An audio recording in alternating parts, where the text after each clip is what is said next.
Hello friends, आज हम पढ़ेंगे topic life cycle of Ancylostoma duodenale. Life cycle of Ancylostoma duodenale पे इस पे आप ये कह सकते हो, जैसे हमने पहले भी डिस्कस किया था कि जो इसका लाइफ साइकिल है वो इतना ज़्यादा कॉम्प्लिकेटेड नहीं है। और इस पे जो इसका लाइफ साइकिल है वो कंप्लीट होता है एक ही सिंगल होस्ट पे, मतलब इसको ज़्यादा होस्ट की ज़रूरत या सेकेंडरी होस्ट की ज़रूरत नहीं है। और जिसके पास या जिसको लाइफ साइकिल कंप्लीट करने के लिए एक ही होस्ट की ज़रूरत हो उसको हम कहते हैं क्या, मोनोजेनेटिक। देन इस पर किसी तरह का हमने कहा कि इंटरमीडिएट होस्ट या सेकेंडरी होस्ट की ज़रूरत नहीं होती। ठीक है, ये इसके कुछ स्टेप्स हैं लाइफ साइकिल के। जो लाइफ साइकिल इसका शुरू होगा, लाइफ साइकिल शुरू होने से आपका तो फर्स्ट स्टेप होना चाहिए कि कॉपुलेशन होना ज़रूरी है। देन फिर जैसे कॉपुलेशन होगी एग फर्टिलाइज्ड होंगे, उसके बाद उस फर्टिलाइज्ड एग को इन्फेक्टेड होस्ट या मैन से बाहर की तरफ आना है। अब जैसे वो आप कहते हो कि फर्टिलाइज्ड एग बाहर की तरफ आएंगे, उस पर फिर डेवलपमेंट होगी। डेवलपमेंट होने के वहाँ पे एक लार्वा की फॉर्मेशन होगी। देन फिर लार्वा को क्या क्या कंडीशन चाहिए जिस पे वो बड़े इजी ढंग से आप कह सकते हो डेवलपमेंट कर पाए। फिर जब उसके इन्फेक्टिव स्टेज बनेगी उस लार्वा की, वो किस तरह से दोबारा एक फ्रेश होस्ट को क्या करेगा, इन्फेक्ट करेगा। फिर किस तरह से कौन कौन सा पाथ वो फॉलो करेगा कि होस्ट से कि वो दोबारा स्मॉल इंटेस्टाइन के पार्ट तक पहुंच सके।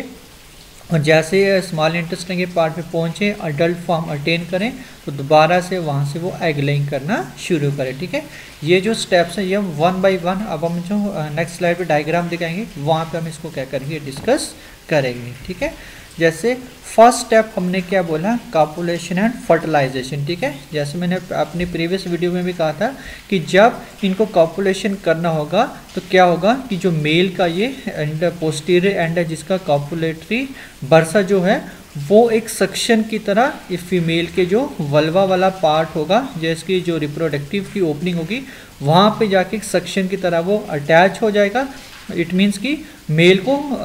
यहाँ पे होल्ड करने के लिए फीमेल को कॉपुलेटरी बर्सा क्या करेगा, यूज़ होगा। देन फिर उसके बाद जो स्प्यूल है वो इसकी जो रिप्रोडक्टिव ओपनिंग वल्वा से अंदर की तरफ इंजेक्ट होगा। देन उसके बाद जो स्पर्म्स होंगे वो मेल अपने रिप्रोडक्टिव पार्ट से इस फीमेल के रिप्रोडक्टिव पार्ट में क्या कर देगा, ट्रांसफ़र कर देगा। ठीक है, देन फिर वो स्पर्म और जो यहाँ से एग रिलीज होगा वो फाइनली फिर कहाँ जाके फर्टिलाइज्ड होगा, जो इनका सेमिनल रिसेप्टिकल वाला पार्ट है फीमेल का, वहाँ पे क्या होगी एक्चुअल में फर्टिलाइजेशन। ठीक है, अब जैसे फर्टिलाइज्ड होगी तो वहाँ पे अब जाइगोट बन गया। अब जो वो जाइगोट वाला पार्ट है वो अब क्या होगा, वहाँ पे क्लीवेज के प्रोसेस से वो क्या होगा, वो डिवाइड करना शुरू कर देगा। और जब ये नियर अबाउट 8 सेल्स जो होंगे वो आप कह सकते हो कि ह्यूमन बॉडी से बाहर की तरफ क्या करेंगे, मूव करेंगे। ठीक है, इट मीन्स जैसे एग फर्टिलाइज्ड हुआ अब वो एग फर्टिलाइज्ड जो होंगे वो इसकी बॉडी से बाहर आ जाएंगे फीमेल की। और जैसे जैसे स्टेप आगे चलता जाएगा क्लीवेज का प्रोसेस उस फर्टिलाइज्ड एग में होता जाएगा। और जब तक ये एग वाला स्ट्रक्चर आप कह सकते हो कि ह्यूमन फीसिस या ह्यूमन के फीकल मैटर से ह्यूमन की बॉडी से बाहर आता, तब तक इसके अंदर डेवलपमेंट भी लगातार चलती रहेगी। ठीक है, अब जैसे ही ये वाले जो क्लीवेज मास जो आप कह सकते हो कि फर्टिलाइज्ड एग है ह्यूमन फीकल मैटर के साथ ह्यूमन बॉडी पार्ट से बाहर की तरफ आएगा। और बाहर आने पे क्या होगा कि जैसे वो सॉइल की कंडीशन पे आएगा तो वहाँ पे ये डेवलप करना शुरू कर देगा। ठीक है, अब बाहर आने के लिए जब वो अलग इन्वायरमेंट में आ जाएगा तो इस फर्टिलाइज्ड एग को सराउंड करने के लिए एक आप कह सकते हो कि काफ़ी एक प्रोटेक्टेड लेयर प्रेजेंट होगी, जिसको हम शेल भी कह सकते हैं, कि जो इसको बाहर वाली एक्सटर्नल कंडीशन से क्या करेगा, उसको प्रोटेक्ट करेगा। ठीक है, और जब ये जो फर्टिलाइज्ड एग वाला पार्ट जो जिसको आप कह सकते हैं 8 सेल्ड वाला पार्ट होगा, क्योंकि सेल कंटिन्यूसली डिवाइड करते जा रहे हैं, तो जैसे वो फीकल मैटर से बाहर आएगा तो नेक्स्ट स्टेप इसका क्या होगा कि इसको कन्वर्ट होना होगा किस पे, लार्वी के फॉर्म पे। ठीक है, अब जैसे जो फीकल मैटर है जो स्टूल है वो जैसे किसी सॉइल के कांटेक्ट पे आएगा तो वहाँ पे फर्दर इस एग की या आप कह सकते हो फर्टिलाइज्ड एग की क्या होगी, डेवलपमेंट होना शुरू हो जाएगी। ठीक है, तो वहाँ पे किसकी फॉर्मेशन हो जाएगी, जैसे ही इस फर्टिलाइज्ड एग को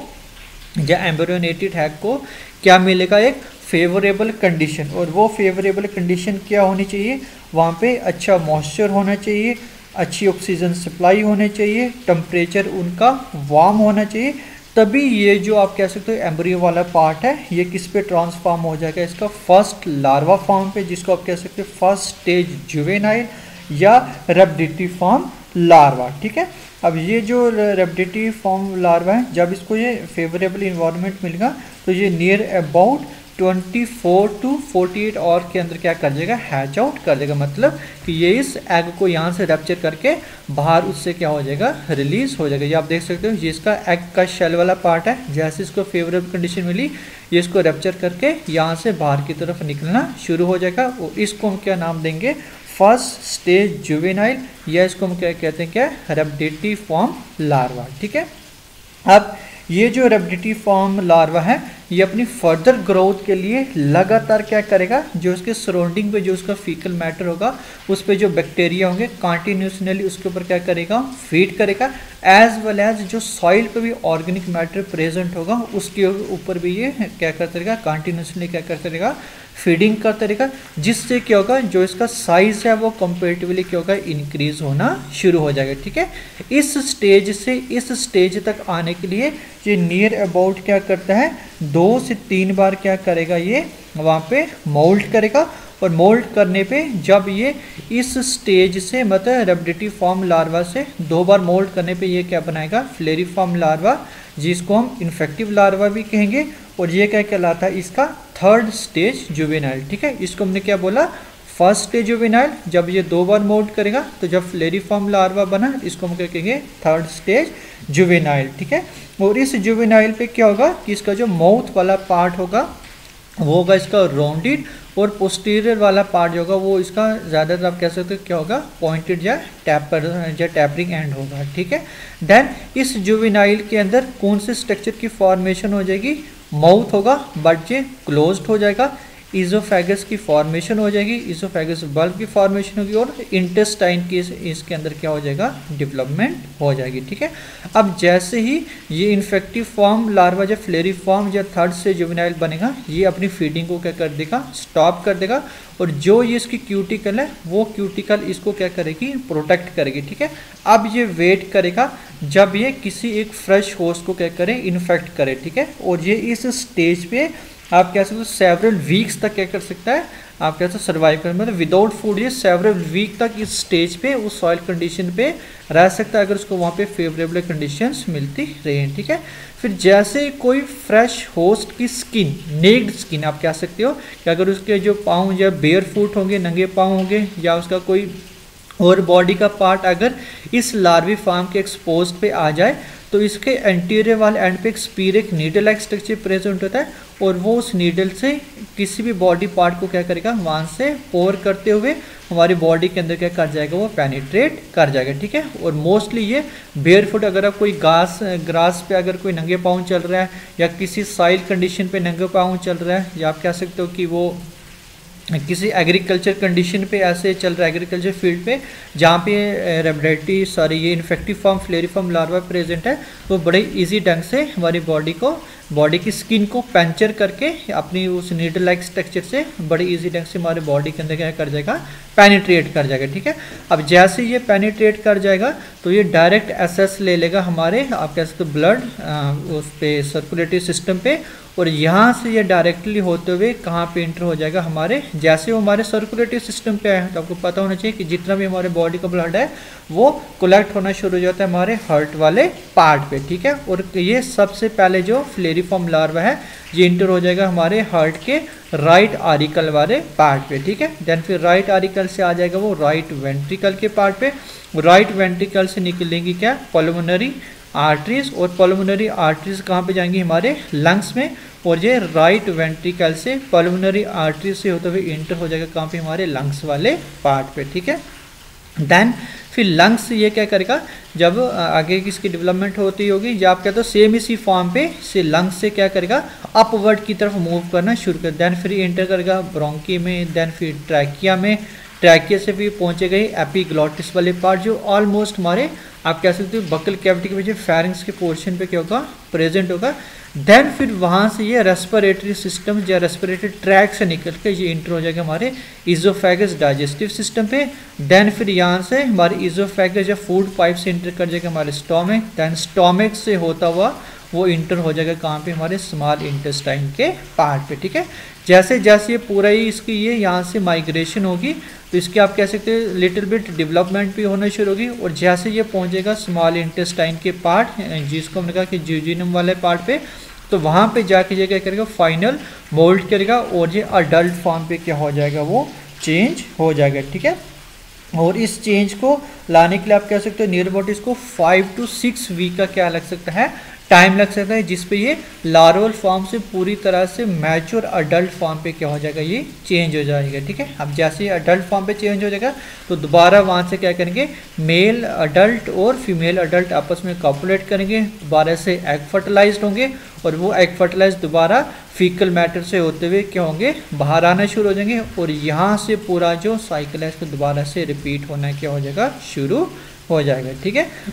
देन फिर उसके बाद अब ये कैसे, क्योंकि जो ये प्रोसेस हो रहा है, अब इस प्रोसेस पे अब इसने क्या किया, सबसे पहले यहाँ पे जिस बॉडी पार्ट से ये इंटर हुआ वहाँ पे इसने इन्फेक्शन काज की। देन फिर अगर वो हार्ट पे गया, हार्ट पे उतनी ज़्यादा इन्फेक्शन काज ये नहीं करेगा। देन लंग्स पे ये काफ़ी ज़्यादा डैमेज करेगा। देन लंग्स के बाद जब वो इंटर होगा हमारे स्टोमक में भी इतना डैमेज नहीं होगा, बट जैसे ये इंटेस्टाइन के पार्ट पे पहुँचेगा वहाँ पे ये काफ़ी क्या करेगा, डैमेज करेगा। डैमेज इन द सेंस ये